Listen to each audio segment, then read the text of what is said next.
Good afternoon, my dear sisters and brothers. If you have been attending Mass daily in the past several days, you must have noticed that our gospel in these Masses is about the true bread of life, Jesus Himself. That is why, please allow me that this afternoon, I will not give reflection on the gospel, but on the first reading. The first reading is from the Acts of the Apostles. Sa unang pagbasa, ikinukwento sa atin ang pangyayari sa daan patungo sa Damascus, kung saan si Saul na inuusig ang mga alagad ni Jesus, inuusig ang mga unang Kristiyano, ay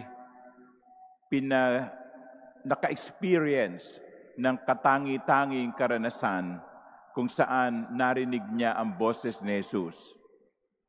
Now, remember that this incident on the road to Damascus happened when Jesus was no longer physically present. He has already ascended into heaven.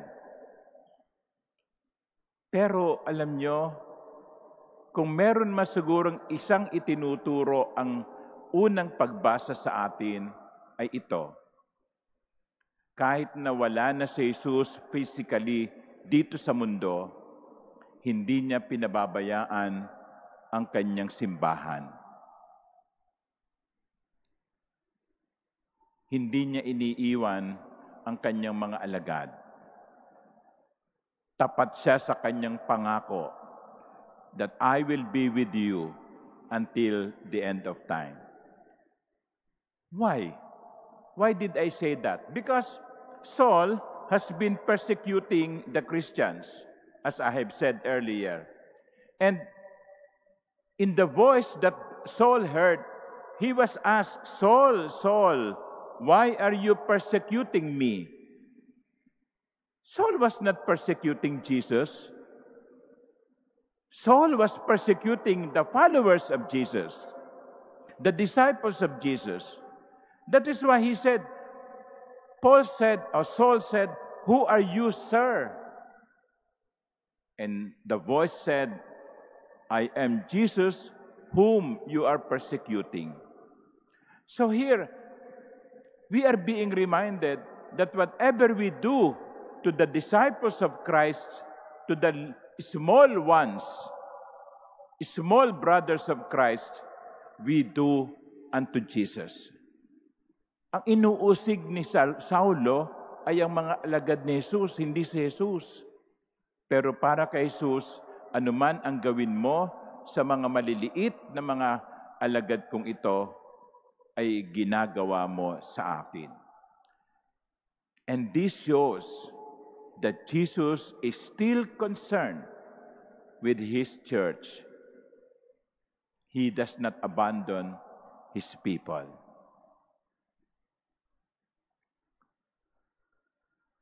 We have just gotten a new pope. After 4 ballotings, we have a new pope.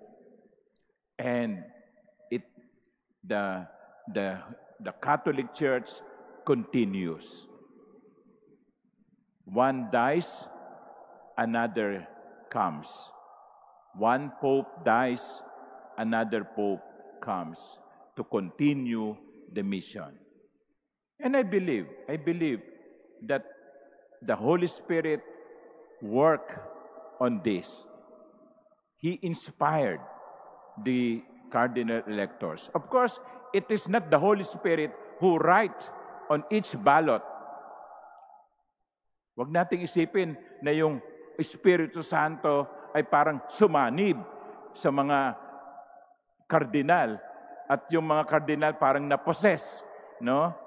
Okay, at sumusunod na lang sa gabay o sa pagkilos ng Espiritu Santo para silang mga zombie. No. It did not happen that way.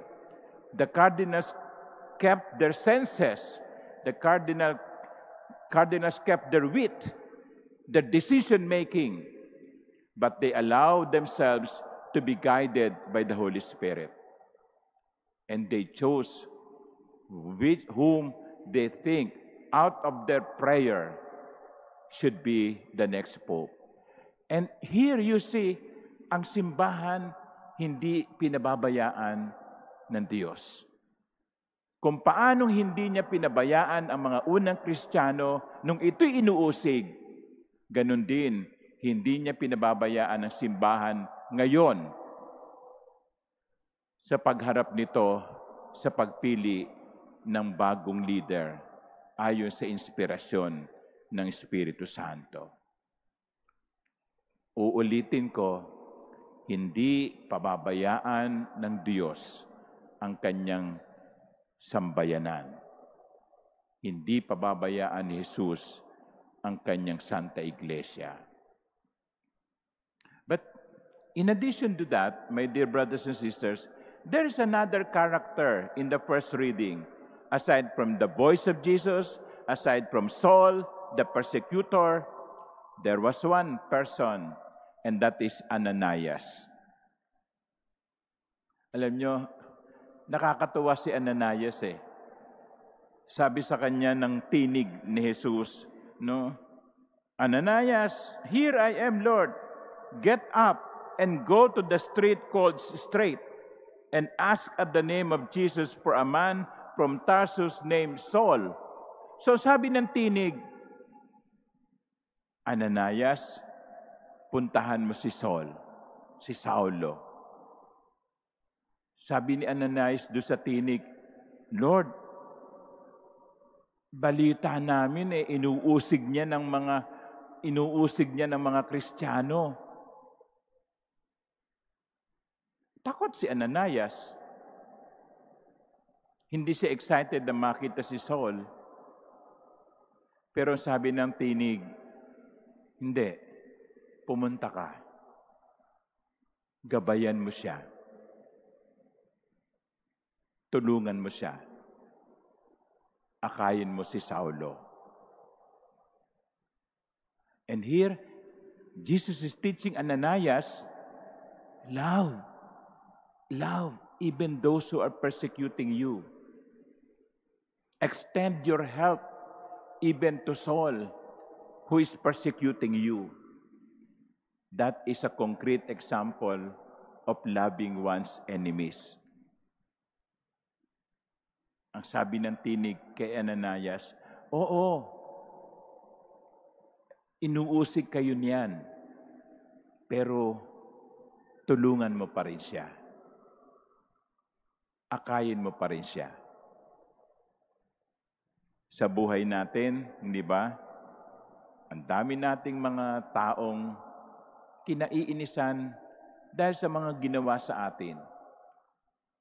Tutulungan niyo ba? Bahala siya sa buhay niya, no? Di ba?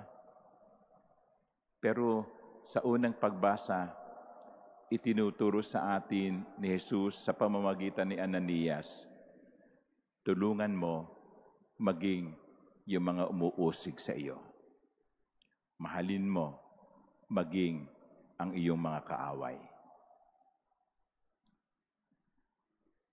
When Pope Leo XIV appeared for the first time in the balcony, he said something like, building bridges. Building bridges. Magtayo daw ng tulay para magkaroon ng koneksyon. At sinabi pa nga niya, evil will not prevail. Tamang-tama ang unang pagbasa. Sa unang pagbasa, we are being assured, evil shall not prevail. And secondly, we are being invited to build bridges. Amen.